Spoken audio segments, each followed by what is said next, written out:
Hledger and Ledger are both plain text accounting tools, but they serve different audiences. So we have here Ledger.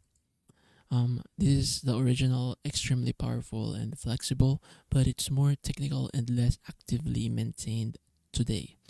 Hledger, by contrast, was inspired by Ledger, but were built in Haskell to emphasize usability, correctness, and reliability.